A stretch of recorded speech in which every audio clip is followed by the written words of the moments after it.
These are Mechanics gloves. Mechanic gloves. Something like that. I get the MMA gloves. I like the Harbinger better, but these are the ones I had. They all have bars in the side. That Harbinger right here. Yeah. BMX gloves work really well too. And you want to get the bar out of it. Sometimes it's a metal bar, sometimes it's a plastic bar. You just take an X-Acto knife and get it out. It's kind of funny because when you do get the bar out, or whatever like that, it kind of fits really well with your weapon because it kind of slides in. competition MMA gloves shouldn't have that. Just Striking gloves. they're bag gloves. Bag gloves. There we go. Bag gloves. But you want to get those, and you get those bars out of there. They're about $40 to $50 for a pair, right? You can get them on sale, $30. I used to think you wear armor backs. They have the plastic rubber on the back of it. They work really well. No problem. There you go. Try to search out for some gloves because you will end up breaking bones on your hands if someone throws really, really freaking hard. It's all about what you find comfortable while you're fighting. That's what there's people use different gloves. I use mechanics, sparring gloves, bag gloves, BMX gloves, bare knuckles, whatever you use. Just practice with it. Those gloves are fine. I mean, you can get them. Those are what calculus? Yeah, those are fine if you've been fighting long enough though that you know when the shot's going to come. So one of those things like that. If you're really getting into gloves and you want to learn how to fight more with gloves, you don't want to get the bigger, bulkier ones. Just for the fact that you'll rely on those more often than not. So like when you're at home practicing with the forearm shot, find a chair, or your couch, and pick a section on the couch. Put a piece of duct tape on the edge of it while you're practicing, and just sit there 100 shots. Just clip it 100 times, and then 200 if you want. Your offhand every time.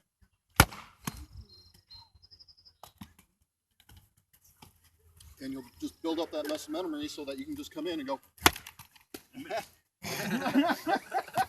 sword knight. Eagle armor 1.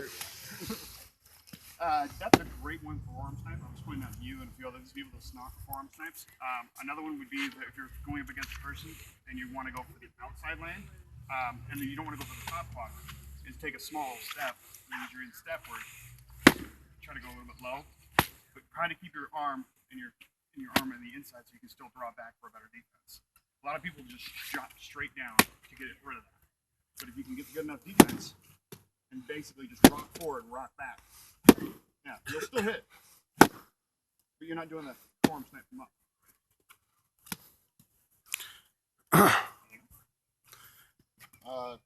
How about throwing inside from the forearm snipe when you block the forearm snipe and you throw in the inside lane? The block strike. Mm-hmm. Throw it and you want to be inside.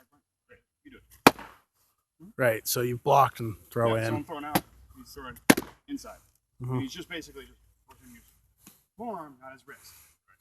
Remember, guys, don't throw with your wrist. This isn't Belgarth. They do that, and I think they're monkeys over there. I don't know what it is, because I've seen them do those weird wrist stuff and just throw these funky shots from nowhere. And I know for a fact in the next 5 years they're going to blow their wrist out. And they're young. We're not young. We're nowhere near that.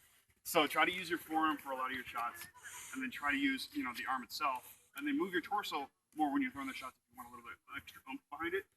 But don't throw and overextend a lot, because when you're overextending, you're also leaving it. So if you're throwing, you're putting all your weight in the front, you're all putting your funky shot out there, and you just hit the one hit. If I win, I win. If I don't, I don't. You don't want to sacrifice yourself. You want to make them play your game and work against it. Act like they have a shield. Okay. One of the shots I wanted to go through is you have a shield against a shielder, and they have a shield over here, right? So you're going to basically, that's great because he's fighting that hand. Anyway, so when you're throwing, you're going to throw here, and then the person who's going to do it is just a fake shot, and then you're going to stab it. Can you grab a shield? You're going to stab, and it's just a side. One of the bigger stab. ones. So you're going here, stab, and it's under the shield. The great opener, beginner, you're trying to fake them out so that you're raising the shield. When they fake They're one of the bigger ones. Yeah, that's fine. So you want to be able to pop that right underneath it. And try to square your shoulder, or square your shot, so we'll hit flesh and not skim off the person. You're going from here, you're going to take a step forward, but you're going to take a step, you're going to go. And it's just a simple up and down. up and down. So you're bringing here, you're taking either the step, and then you're faking, and then stabbing at the same time before that arm comes out there, because they'll go for that. Another shot, swing out for the arm. You swing, you're blocking it out, right? You're blocking out, you're just going to go. They only have one sword. Remember that. They only have, you have two, you have the advantage on being aggressive. Defense-wise, as he said, it's you got to be mix and match and know your opponent a little bit more and working it out. But that block out and just hit the arm is a great one. Or if you swing out again, you're just bringing it up, and you still have a defense. So they're swinging. That's it. It's a great move. I don't know how many sword knights I've killed with that. And a few other people. And it's just a simplified move. Some of those most simple motions and simple strikes are the ones that are going to win you the fight, because then you'll adjust for it, they'll adjust for it, and it'll be a new game every time. Just because you're fighting a sword knight doesn't mean they're invincible. That's true. Ego-wise, yes. But not for actual, Sword knight is just another guy out there swinging foam with you. no matter what your belt is, no matter what you're doing out there, every person is another opponent, another person to fight against. You just have to learn them as you learn yourself. You can learn anything from anybody. I mean, you're learning from us. From the most seasoned fighter out there to the newest person on the field, you can learn something. Your ego is going to be unshatterable when you go out there and go, no one can teach me anything. And that's when people are going to start kicking that shit out of you. I honestly have a real big problem with telegraphing. Telegraphing your shot. Do you look at the shot before you strike, or do you just? I look at the person and I'll sit here. And a lot of people can just see that reaction. You're stuttering? I'm stuttering, yeah. The best way to throw that is, again, practice on a pellet or something like that, because you'll get natural motion where you don't stutter through it. Every time you throw that shot, you'll be more and more confident, right? So when you're throwing that stutter, and they know you're going to throw there, take them out. Throw this one instead. Because you see it, you notice it, adjust for it. Adjust for it. But he knows where the shot is. He knows he's telegraphing the shot. You know you're going to do that, right? So if you're going to continue to throw the shot, practice enough with it, and then you'll basically learn to remember that you do have a second hand.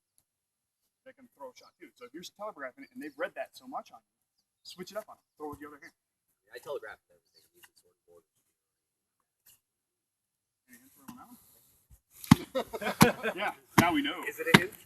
I have a bunch of The only thing I have to say about that is that you know that you're telegraphing, so that's a step in your favor, because you can turn those telegraphs into feints. If you got that slight little, you can get people to jump. Yeah, exactly. So use it to your advantage, because people are going to expect it from you. Yeah, he telegraphs. Yeah, that's what he does. Do it one more time. Just that little bit. Start using it to your advantage. Start making people guess it. Yeah.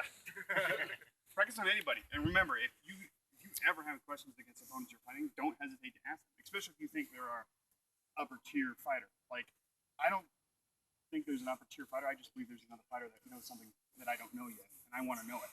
So I go out there and I ask questions. At least they be someone who's brand new and they're doing something that I can't figure it out, but I'll ask them what they're doing. Or if they're older people and they're doing something that I fall for all the time, I don't hesitate to ask. And asking these questions will only broaden your information and what you've absorbed to learn that day. That's all we got for this session. Thank you for showing up. We will be doing another one on Sword and Board Basics. Let's do questions. You want to do questions? Okay. Any questions? What about fighting like larger fighters like Show?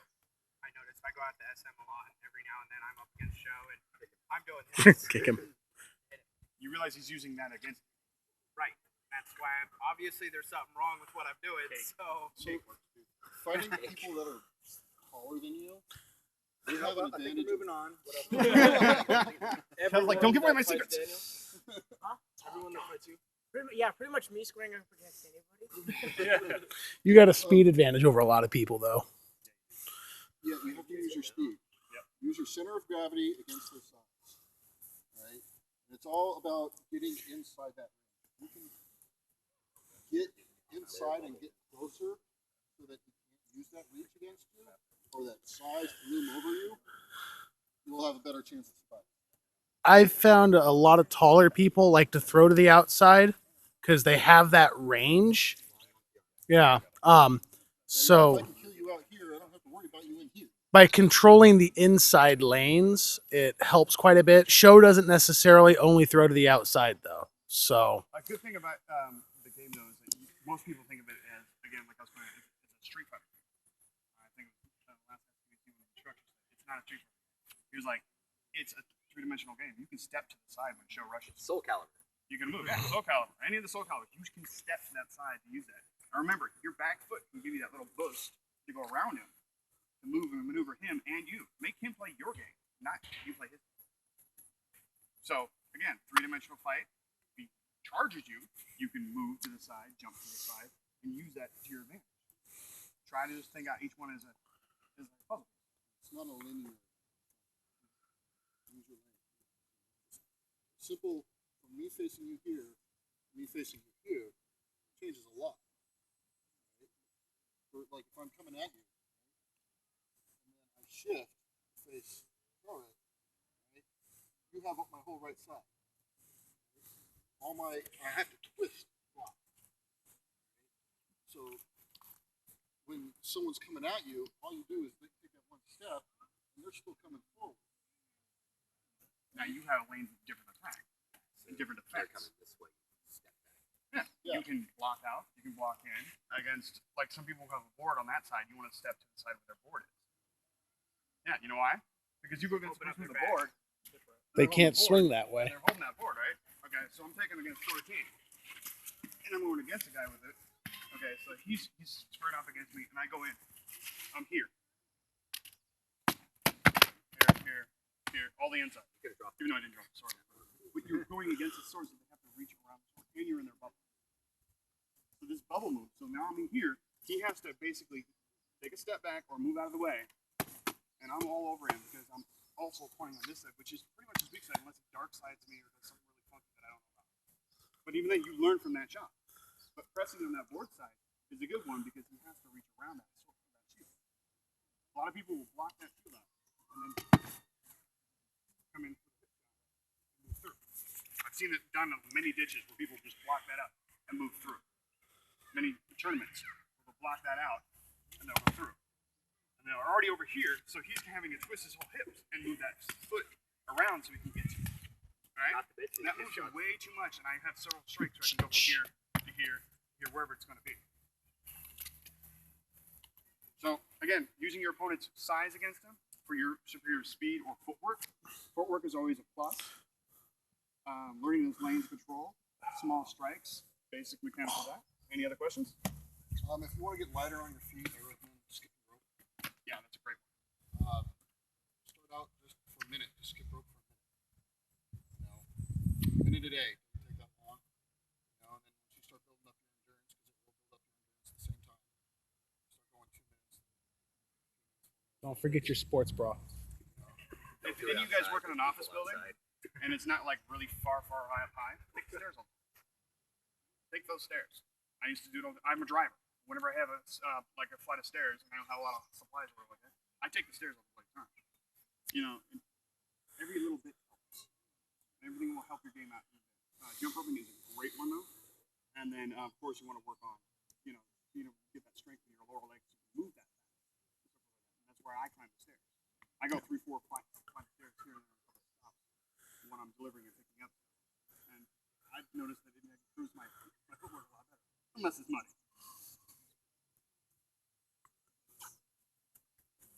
Any other Any questions? other questions?